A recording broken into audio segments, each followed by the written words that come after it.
Well, we are now joined by our race-winning crew chief, Chris Gabehart, who's with the number 11 Toyota with Joe Gibbs Racing. Chris, we're going to go straight to questions for you. We've got a bunch queued up from our media here. So we will go to questions and start with Jordan Bianchi. Chris, I got a couple questions for you. First, Danny was talking about a preseason meeting where you guys laid out your goals this year. Wondering if you could tell me about that a little bit more in depth. And how many wins were you guys looking at? How many wins did you think you were going to get this year? That was the goal. Yeah, first, can you guys hear me? I want to make sure that's all good. Yeah? Okay, perfect. Yeah, I don't know if he shared with you any of those specifics, and I'm not, going to, because really it's not about specific numbers. What it's about more for our team right now is executing. Truly right now we're in a special spot where I believe our biggest competition is ourselves.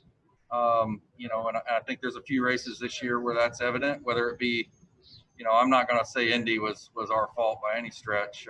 There were a lot of tire issues up and down pit road, and a fast car blows tires. Sometimes that's the way it goes. But, Bristol, we had that one in the bag and kind of just jumped the cushion there late. So, for Denny and I, we just realized that this race team's in a special spot, and it's about capitalizing on that because, some of the great ones put together, really long runs with Chad and Jimmy and Rodney and Kevin and Adam and Kyle. And, I'm not putting us in that category, but what I'm saying is that magic is not easy. And we got it right now, and we're just looking to capitalize. And the second question is, Denny talked about how he thinks he's a smarter driver right now, and he's winning more with his knowledge than the speed of the race car. Is that something you agree with, and what are you noticing on that? Well, I think he would tell you it takes everything. So I'm sure, you got to give credit to everybody, right? You got to give credit to FedEx and Joe Gibbs Racing and Toyota and all these guys, and certainly Denny's wealth of experience that's brought him to this stage of his career. And I think he believes in his race team, and that puts him at ease. All great athletes really and truly want to do it in a lot of ways on their own. They want them to be the differentiator between winning and losing. But this is a team sport, and there's a million moving pieces every week to give Denny the platform that he needs to make that the case. And I think he knows he's got that now. Every single week, if we execute, he's going to have a shot to win, and he knows it. And I think that puts him at mind puts him at ease and lets him really focus on the mental aspect of going and winning these races. Thank you. Next, we're going to go to Bob Pockrass. Yeah, Chris, when you say that kind of one of your biggest competitions is yourselves, do you mean that from a mental standpoint or an execution type standpoint?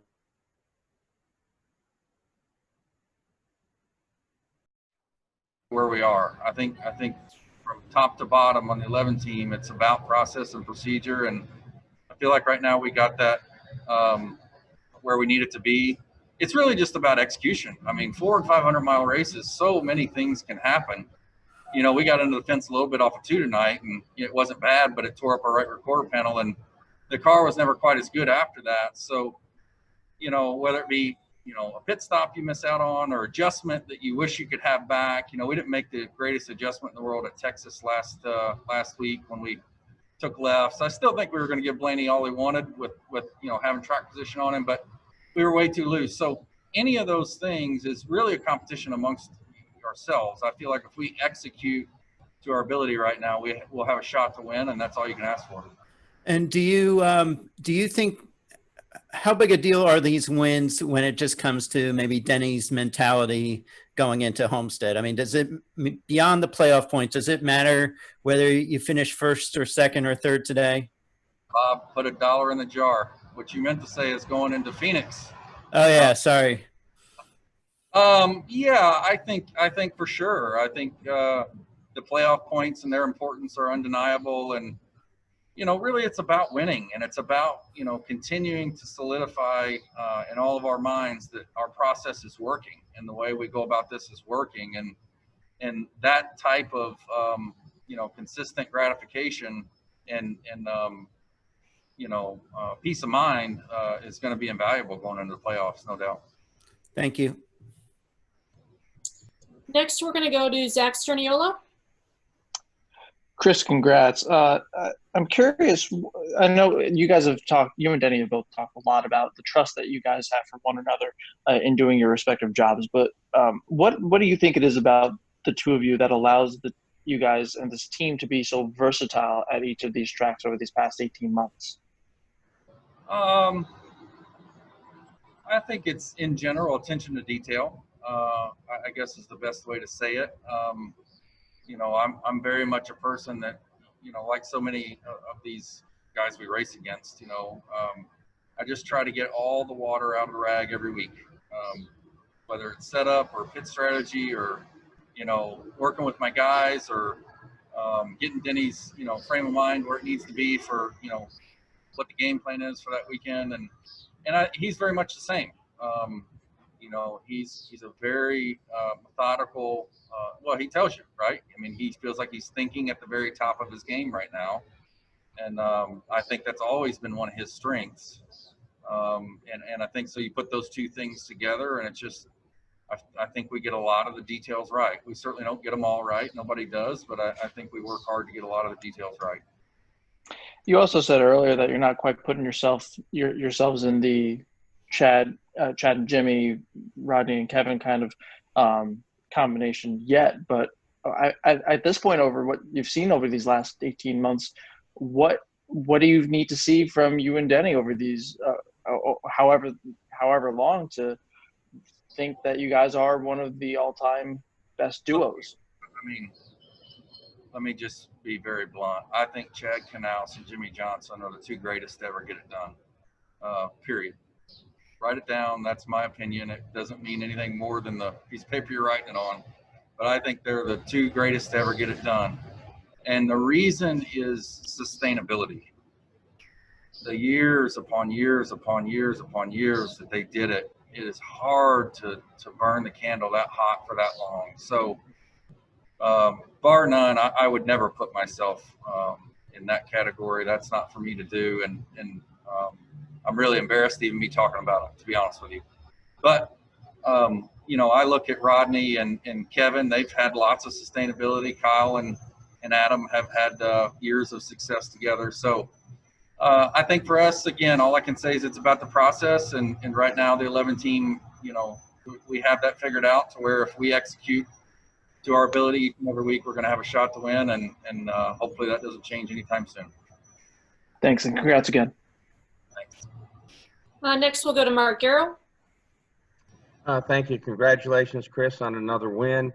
You have 28 playoff points right now, according to what I just read from NASCAR. Do you want that? What's the goal for that number? Do you want it like 40, so it's like a one race kind of deal that you carry through each round, or what number do you think would be a good number for you guys to end on the regular season, or you'd like to see? There's 7 races left in the regular season. That's 35 wins. That's 14 stage points. 49 more would be great. You know, this race team, we go to win every week. That's our goal, and I'm not saying we're going to meet that measure, but I go into every week planning to do our very best to do it. So, you know, I think, yeah, last year we went into the playoffs in the mid to upper 30s, and, you know, right now it's shaping up to be able to do that again. You know, but the schedule has changed a little bit. And, you know, while we don't know what the final schedule is going to be, I think at one point Talladega and the Charlotte Roval were in the same round, and it was the second round, you know, the round of 12. So, you know, that's a tough sled. You know, those are 2 very difficult races where anything could happen. So the more playoff points, the better. You know, I would love to get one more win heading into the playoffs, but, you know, the truth of the matter is there's 7 more left. I'm going to try to get those 2. My other question is, do you feel it's are you superstitious in the fact that, you know, Denny talked about a goal you set to win the number of wins on the season? He didn't divulge that. You were asked specifically about it, and you allude to a number or numbers. Do you feel it's a little superstitious in not wanting to put the exact number out there, or am I reading something different? Oh, it's not about superstition. I just think that's a personal conversation between Denny and I and what we feel that this race team's capable of. And, there was a goal for sure. I'll be honest with you. The goal was to win all 36. So we've already fell short of that. I just think that much of this race team and Denny Hamlin and all the resources that we have behind us. And, there's not a single race that I go to that I think we can't win. So it's really 1 week at a time, try to win the next one. And for us, the next one's Loudon. Thank you. Chris, I have a couple of questions that were messaged to me from Briar Starr with Speedway Media. The first question is, why does it seem every year that it takes JGR to heat up in the second half of the season? Well, I think we just exited the first half of the season and we got 5 wins for the 11 team. So I'm with you. I hope it takes the second half of the season for us to really heat up, because if that's true, we're going to be on fire. I look forward to it. And then another follow-up question. Earlier this year, Denny felt that this was his prime year at age 39. Do you feel as though it's important to help capitalize on one of his best years? That's a good question. Yes, absolutely.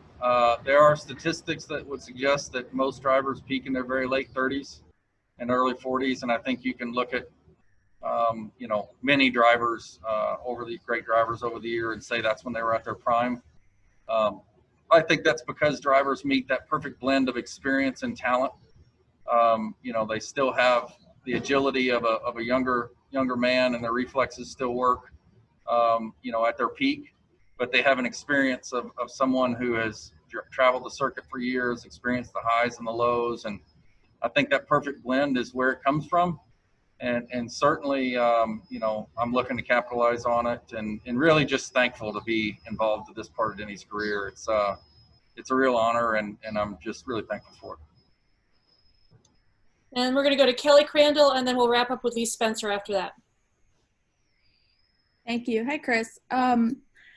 The criticism of Denny is always, no matter how successful he is, well, he doesn't have a championship. But he's got 3 Daytona 500s. He's won Darlington. You two have won 11 races in the last 2 years.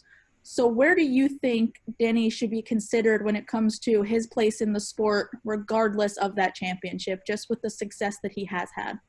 Well, you got to remember that Denny and I now have won 11 races together. And if we don't win a single race between now and Phoenix, but we make it into the final round, then we'll be going to win our 12th race together. And that race will happen to crown the champion. It's much different than the way this sport has been years past. Now, don't get me wrong. I think it's way more entertaining this way. I think it gives a real treat to the fans to the bitter end of the year, and builds a great crescendo to the final race. And I think that's great. I think that's where our sport should be. But it's just one race. There are a lot of things that can go on in that one race, one of which is a 30 square inch piece of tape that just wasn't put in the right spot. And that is no knock on Denny Hamlin's career whatsoever. It is something that needs to be put to bed right here and right now. Again, piece of paper that I got that I'm writing it on doesn't mean anything, but that's how I feel about it. And the goal is to make it to the final race as the Final Four. For me, last year, Homestead was a party. There was no pressure. It was just our race team belonged there, and we made that goal. What happened out of that one race was just one race, and Phoenix will be no different for us. It will be the same party if we're fortunate enough to make it again. All right, we're going to wrap it up with Lee Spencer. Thank you. Congratulations, Chris. Was it you that came on the radio afterward and said that this race team is a dream?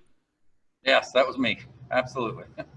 I mean, are there times when you just kind of feel that you have to pinch yourself because of the good fortune that you have enjoyed over the last 2 years and your first really full-time ride at being a crew chief?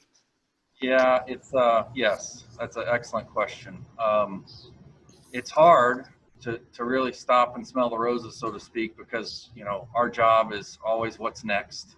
That's what we get paid to do, is focus on what's next. But, when someone asks me a question like that, and I think back, I've been racing, really professionally traveling, you know, regionally and beyond for 28 years now. You know, I started out in go-karts with my family, and you know, they were fortunate enough to carry my driving career a long way. But, you know, racing has been a major priority of mine for 28 years. And it's led me to Joe Gibbs Racing with the resources of FedEx and Toyota and Denny Hamlin and all these extremely, incredibly brilliant professionals that are on this race team. And, you know, it's just humbling, certainly, to be in this position of being able to truly only be limited by my abilities, you know, in Denny's abilities. There's no resources in our way. There's really nothing this race team can't do on any given weekend. And there are so many people who race their whole lives and don't get such an opportunity at sport's highest level. So yeah, it's awesome. And I do not take it for granted. There's not a single day I take it for granted. Appreciate your time. Safe travels. Thank you. All right, Chris. Well, thanks for joining us. Congratulations on another win here this season, and we'll see you in about a week and a half in New Hampshire. Thanks. I look forward to it. Hopefully, you know, similar circumstance. I'd be all right with that. Sounds good. Thanks. Take care. And a reminder to all of our media, we will have audio, video, and transcripts of tonight's press conference available on NASCARmedia.com in a little bit. Thanks for joining us, and we'll see you tomorrow.